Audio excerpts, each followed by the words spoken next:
La otra cuestión es los propios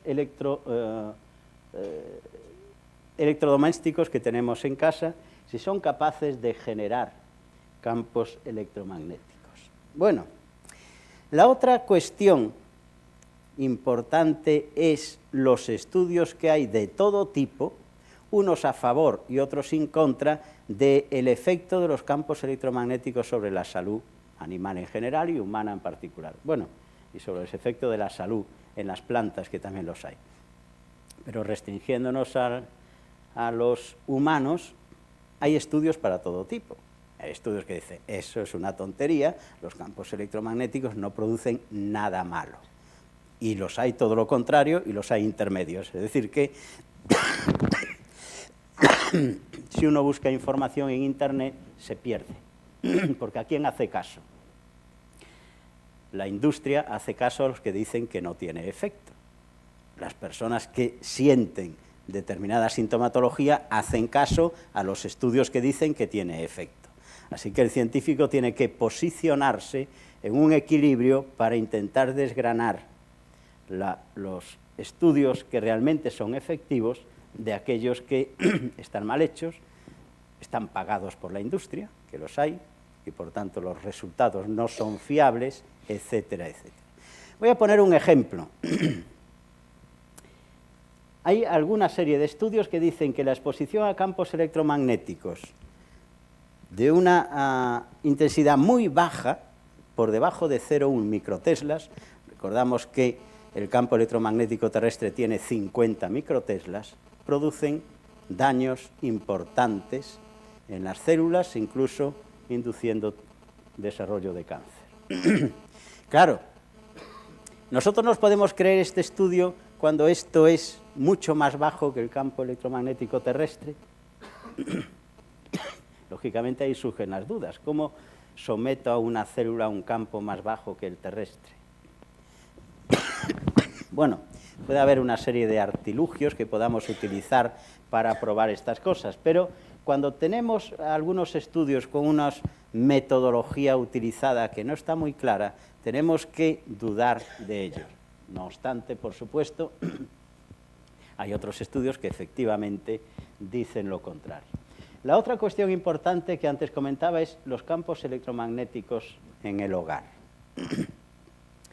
Todos los electrodomésticos generan campos electromagnéticos y veremos algunos de ellos muy característicos. Pero en general, cuando hablamos de campos electromagnéticos producidos por instalaciones eléctricas, no electrodomésticos, por instalaciones eléctricas, podemos decir que en general,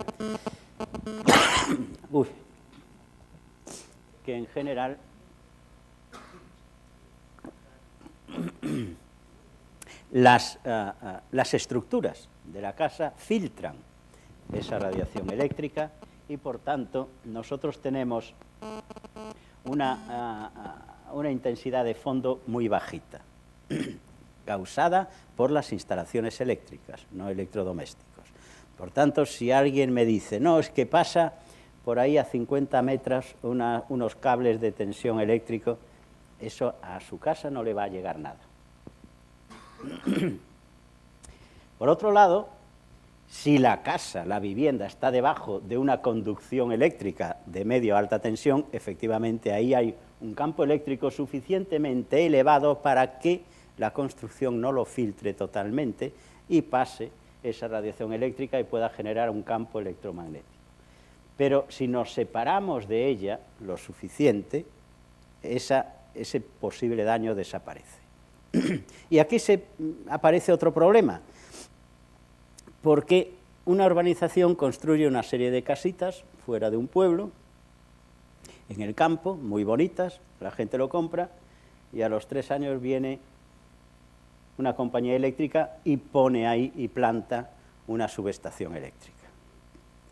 Entonces, la casa no se puede mover.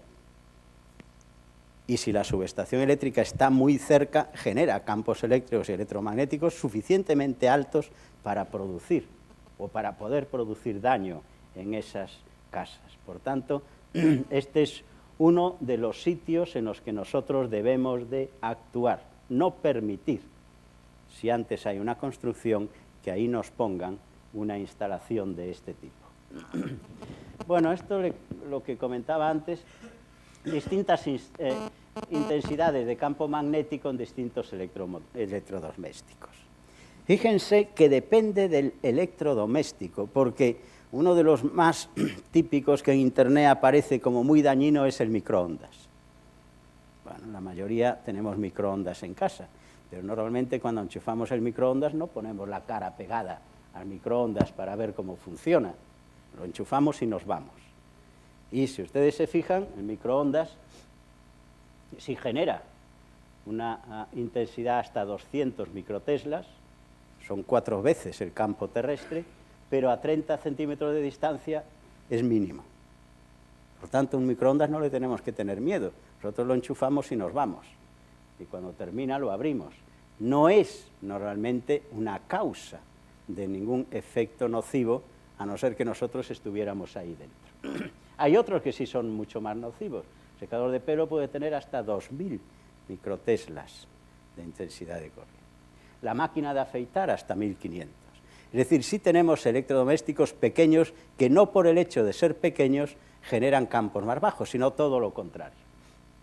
Claro, la máquina de afeitar no la podemos separar aquí, no nos podemos afeitar a distancia. Por tanto, nos está generando campos electromagnéticos muy directamente sobre nuestro organismo.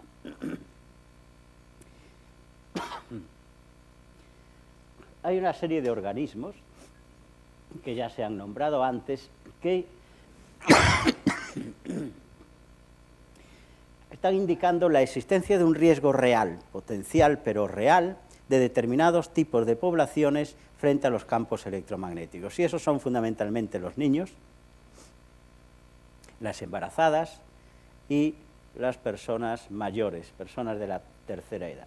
Por eso, una de las recomendaciones ya que hoy existen a través de la Unión de la Comisión correspondiente de la Unión Europea es que colegios infantiles, centros de maternidad y centros de mayores no pueden estar próximos de instalaciones que generen campos electromagnéticos potentes.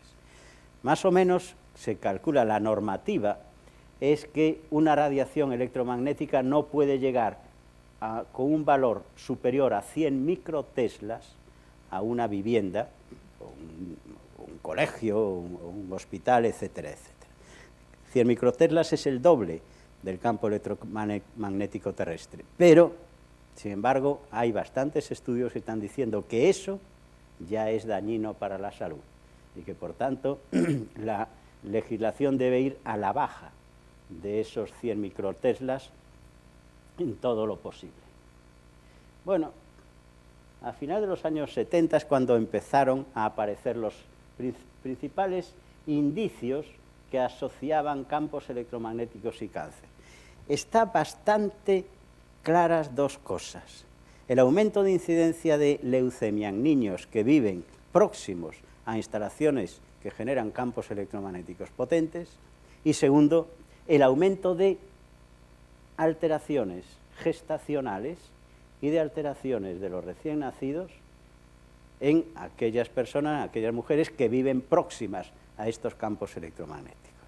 Entonces ya existe una relación bastante directa y simplemente como precaución deben de esas instalaciones estar lejos de esa población de riesgo.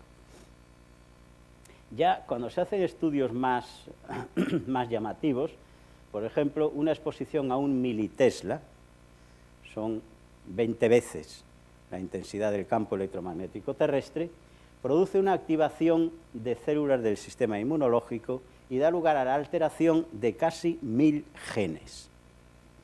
Bueno, una alteración de 1000 genes pueden ser que se alteren genes de defensa para protegerse del daño que se está produciendo, pero también genes que van a dar lugar a una serie de proteínas que pueden producir daño celular. La cuestión es que si hay un aumento de expresión de tal cantidad de genes, es que algo mal está funcionando ahí y debemos prevenirnos de ellos. Esto es el otro estudio extraño, que yo lo pongo ahí, pero que existe, y además es por la Agencia Internacional del Cáncer, la investigación del cáncer, que dice que a partir de 0,4 microteslas, es decir, muy bajita, se duplica el riesgo de leucemia infantil en la población afectada. Yo hablaba antes de aquellos estudios en células de 0,1 microteslas que se producía un efecto enorme. Eso eran células en cultivos. En el organismo entero, en niños, expuestos a esta intensidad, ellos dicen que hay un aumento de riesgo. Es un estudio relativamente creíble por la baja intensidad de irradiación electromagnética que ocurre. Pero independientemente de estos estudios, que están en el límite de lo que nosotros podemos considerar, sí sabemos, como acabo de decir, ese riesgo, ese aumento de frecuencia de, como antes comentaba, malformaciones congénitas, leucemia en niños y estos casos que siguen sin explicarse, que es muerte súbita en lactantes, muchos de ellos de causa totalmente desconocida. Bueno, la muerte súbita no se sabe por qué es, pero que muchas de ellas o algunas de ellas se han asociado a la localización de estos niños en cerca de emisores de campos electromagnéticos. Por tanto, podría ser otra causa de muerte súbita, porque en definitiva lo que esos campos están alterando es todo ese intercambio eléctrico de las células y de las neuronas de ese recién nacido, y eso puede provocar esa situación de muerte súbita.